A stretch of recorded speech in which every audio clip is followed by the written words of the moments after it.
Ganun sila super. Ano po? Insan, nandiyan ka ba? Kasama niyo pa. Uy! Naisip mo yung message ko, di ba? Pupunta ako dito. Oo. Grabe. First time ko mag-ano dito. Mak, first time kong pasok dito. Pwede pumasok? Alam mo pasok tayo? Pasok ako ah. Ito po mga kalingat. Hindi, pati ko bagay na yan, daming bata oh. Ito pala yung ano to, sa inyo na ba to o inuupahan? Ito yung inuupahan namin. Sa ngayon. Kasi di mo kayo nakakapasok dito eh, kumbaga nadaan lang kami. Pero ito pala yung loob, no?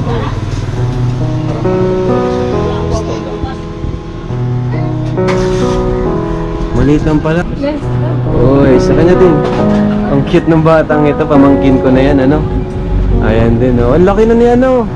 Parang tagal mo na rin dito, no? Sa Taon buo pa kayo dito. Mga taon na rin. Taon na rin. 2 years na siguro. Kaya, pero meron kaming magandang balita sa insan.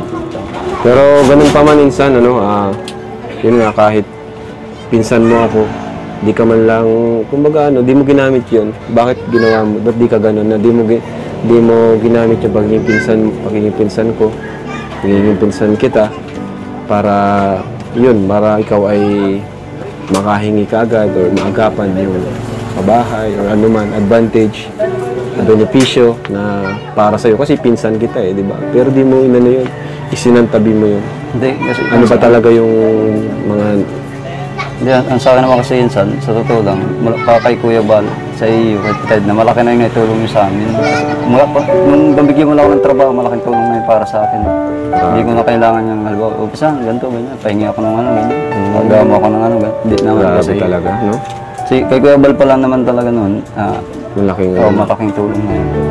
Tsaka yung kay Super Andoy naman, ganoon din naman si Super Andoy, talagang sabi ko naman baga, pwede na punahin na yung bahay niya. Kasi kami naman eh, maayos pa naman talaga.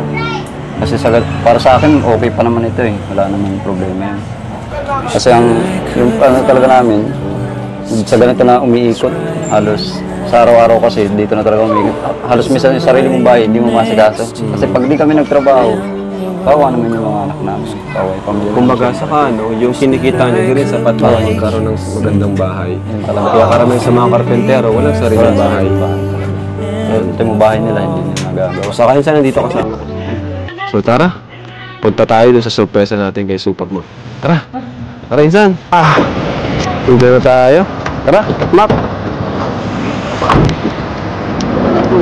Tara.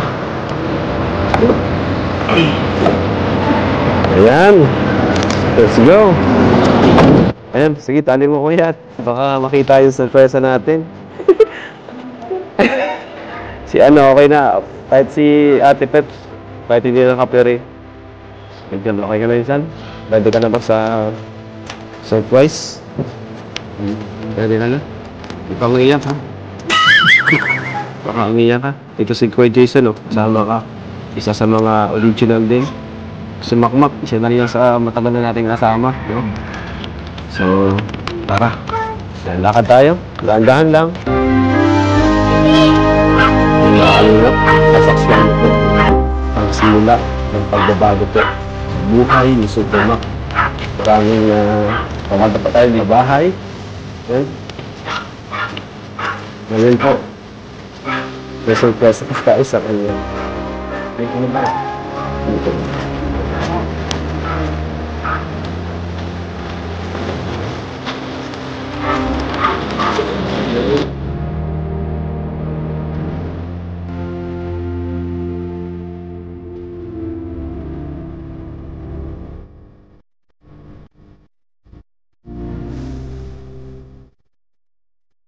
Okay na bro.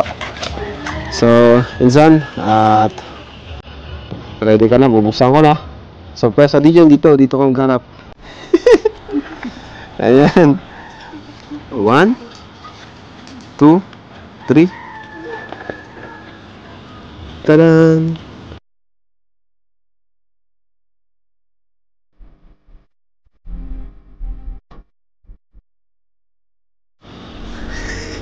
Ano yan? Kaya na yan, son? Lupa. Grabe. Alam mo kanina yan? Itong ginagawa natin, may poste na, oh. Ayan. Poste nga. Kasi Super Andoy yun. Tristan ba to? Oo, yung Super Andoy. Grabe. Alam mo itong lugar na to? Ha? So, insan, ito na isang yung bahay mo, magiging bahay. Bakbaka naman!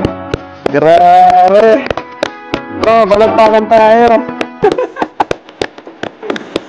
Insan, Salamat. pinasimulan namin yung bahay mo. Yung namin kasi alam ko matagal na ano, pangarap mo nung magkaroon ng sariling bahay. Diba? Kala ko yung Kalabiansi muna ang unahin. Hindi. Joke ko lang yun sa'yo. Parang surprise ka. Pwede naman natin pagsabayin, di ba? Ano? Wala ka idea na nagtatrabaho dito sila Andoy, ano? Wala Kasi yung sa church. Minsan, congrats. Salamat. Siyempre, salamat din sa lahat-lahat sa ano, nandyan ka sa mga pabahay natin. Maraming salamat kasi walang reklamo kahit ano yung sabihin. Ano? Pero ito na insan. May poste na. Ngayon, si Andoy kasing ano, usap ko dyan. At siya rin yung nag-order ng materyales. Ngayon, okay ba sa'yo yung laki? Oo lang. Ayos na. Ayos na.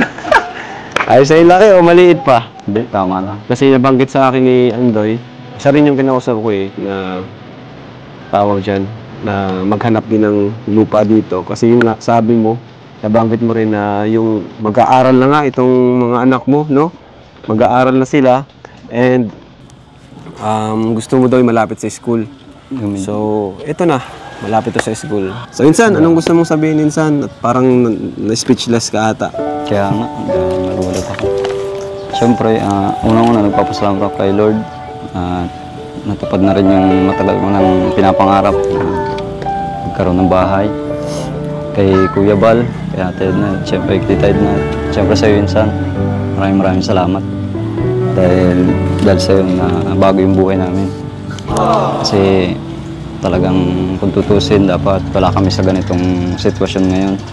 Siguro nasa Manila kami ngayon, nakikipagsapalaran pa din sa hirap ng buhay. Malayo sa Sa pamilya. traffic, malayo sa pamilya. O baka kung saan pa. Siguro si Andoy, wala pang sariling bahay. Oo, ano? yun nga. Kasi talagang napakahirap na makipagsapalaran sa ibang lugar para lang kumita ng pera. Kaya maraming salamat talaga sa lahat-lahat.